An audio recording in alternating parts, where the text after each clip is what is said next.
दोस्तों, आज मैं भारत के 5 ऐसे मशहूर डाकुओं के बारे में बताने जा रही हूं जिनका दबदबा कभी इतना था कि इनसे आम आदमी तो डरता ही था। लेकिन ये डाकू सरकार और पुलिस को भी अपने बंदूक की नोक पर रखते थे। कभी राजनीतिक नेता इनके आगे पीछे घूमते थे और पुलिस सिर्फ इन डाकुओं का मुंह देखती थी। ऐसे कई खौफनाक डाकू इतिहास में कई बार अपने आतंक के कारण प्रसिद्ध भी हुए हैं। तो चलिए देर ना करते हुए आपको भारत के 5 सबसे खूंखार डाकुओं के बारे में बताते हैं। नंबर 1, डाकू वीरप्पन।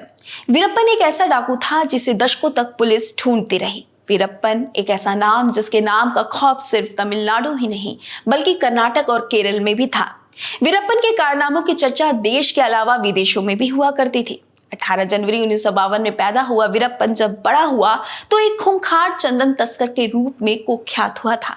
वीरप्पन पर सैकड़ों लोगों को मारने और करीब 2000 हाथियों की हत्याओं का आरोप भी था। पुलिस के लिए सिरदर्द बन चुके वीरप्पन की तलाश करीब 20 साल तक चली थी। वीरप्पन का पूरा नाम गूज मुनि स्वामी था। कहा जाता है कि वीरप्पन 17 साल की उम्र से ही हाथियों के शिकार करने लगा था। इस खूंखार शख्स के बारे में एक बात और प्रचलित थी कि वह हाथियों के माथे के बीच में गोलियां मारता था। वीरप्पन को ढूंढने के लिए राज्य सरकार ने पुलिस फोर्स के साथ मिलकर करीब 20 साल तक करोड़ों रुपए खर्च करके ऑपरेशन चलाया था, लेकिन हर बार वीरप्पन पुलिस से बच निकलता था।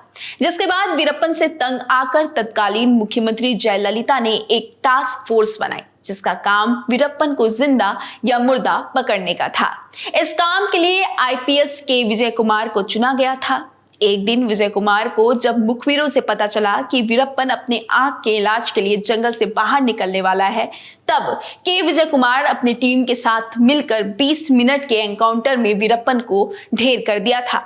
कहा जाता है कि वीरप्पन ने लगभग 3000 करोड़ का खजाना सत्यमंगलम और नागरा होल के जंगलों के जमीन में दबाए रखा है, जिसे आज तक पुलिस ढूंढ रही है। नंबर 2, पान सिंह तोमर।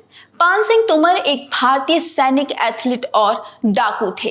वे 1950 और 1960 के दशक में 7 बार राष्ट्रीय स्टीपल चेज चैंपियन रहे हैं। बाद में वे चंबल घाटी के डाकू बन गए थे। उनका जन्म 1 जनवरी 1932 को पोरसा के पास भिसौड़ा गांव में हुआ था। सेना से रिटायर होने के बाद पान सिंह तोमर सुकून की जिंदगी जीने के लिए अपने गांव भिसौड़ा आ गए थे, लेकिन जब वह घर पहुंचे तो वहां के हालात तो कुछ और ही थे। गांव पहुंचकर पान सिंह तोमर ने देखा कि परिवार के सदस्यों ने उनकी जमीन भ्रष्ट कर्मचारियों के सहयोग से अपने नाम करवा ली है।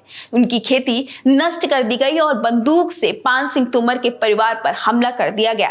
इस हमले में उनकी माता की जान चली गई। बाद में पान सिंह तोमर अपना बदला लेने के लिए चंबल घाटी के डकैत के रूप में कुख्याति प्राप्त की और यहीं से पैदा हुआ एक खतरनाक डकैत पान सिंह तोमर। 70 के दशक में चंबल के बीहड़ में डकैत पान सिंह तोमर का नाम गूंजता था। कई बार पुलिस की उनसे मुठभेड़ भी हुई, लेकिन फौज की ट्रेनिंग ने उसे इतना शातिर बना दिया था कि वो हर बार पुलिस पर भारी पड़ता था। 1 अक्टूबर 1981 को इंस्पेक्टर एमपी सिंह और 500 से ज्यादा सुरक्षा बलों ने डकैत पान सिंह तोमर को चंबल में घेर लिया था।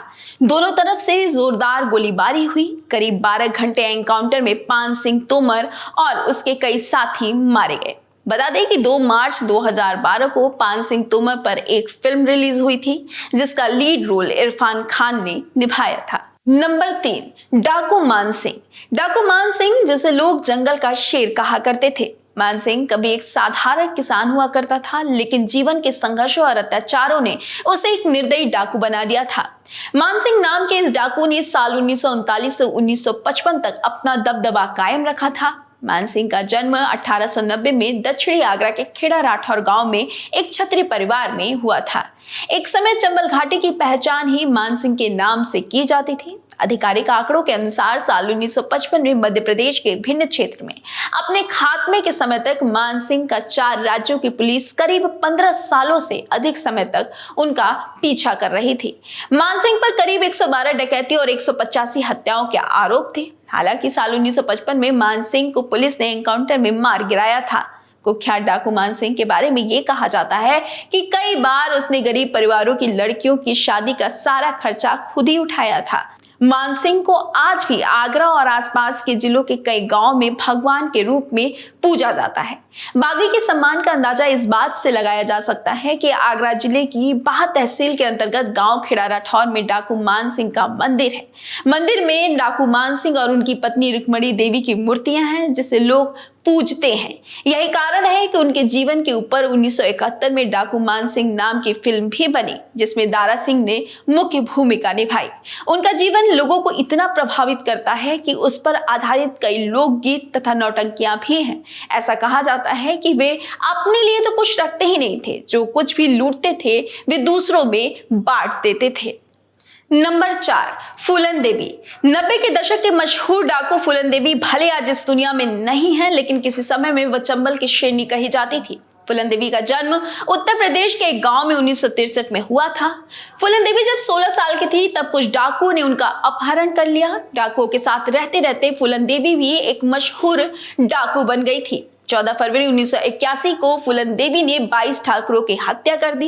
इस घटना ने फूलन देवी का नाम बच्चे बच्चे की जुबान पर ला दिया था। फूलन देवी का कहना था कि उन्होंने ये हत्याएं बदला लेने के लिए की थी। उनका कहना था कि ठाकुरों ने उनके साथ सामूहिक बलात्कार किया था, जिसका बदला लेने के लिए उन्होंने ठाकुरों को मारा। बता दें कि फूलन देवी जब 11 साल की थी तभी उनकी शादी पुत्तीलाल मल्लाह से कर दी गई थी, जो कि उनसे उम्र में 3 गुना बड़ा था। फूलन देवी 1980 के दशक की शुरुआत में चंबल के बीहड़ में सबसे खतरनाक डाकू मानी जाती थी। फूलन देवी को हमेशा से एक डर भी बना रहता था। वो डर पुलिस का था, जिस कारण फूलन देवी ने अपना आत्मसमर्पण कर दिया।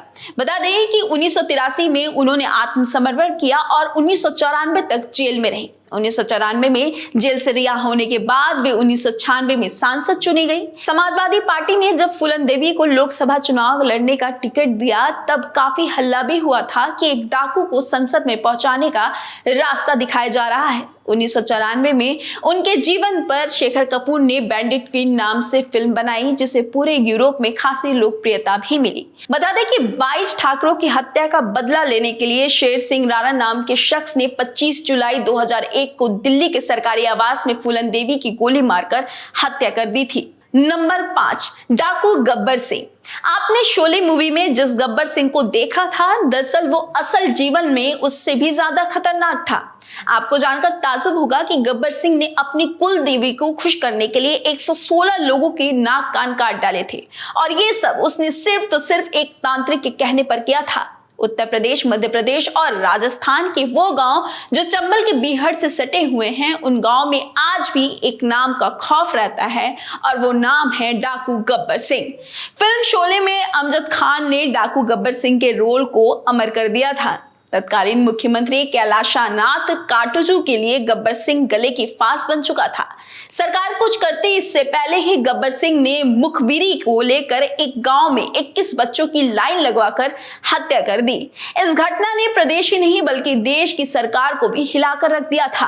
तत्कालीन प्रधानमंत्री जवाहरलाल नेहरू ने मध्य प्रदेश के तत्कालीन पुलिस प्रमुख को बुलाकर कहा कि गब्बर सिंह और उसके गैंग का सफाया जल्द से जल्द किया जाए। बताया जाता है कि तत्कालीन मुख्यमंत्री काटजू गब्बर सिंह की हरकतों से इतना परेशान हो गए थे कि जब भी वो पुलिस अधिकारियों से मिलते थे तो एक ही बात कहते थे कि मुझे गब्बर चाहिए, चाहे मरा या फिर जिंदा। गब्बर सिंह के खात्मे का जिम्मा मध्य प्रदेश पुलिस के महानिरीक्षक KF रुस्तमजी ने लिया था, जिसके बाद ग्रामीणों की मदद से 1959 में स्पेशल आर्म फोर्स ने गब्बर सिंह का घेर के एनकाउंटर कर दिया। इसके अलावा 9 अन्य डकैतों को भी मार गिराया था।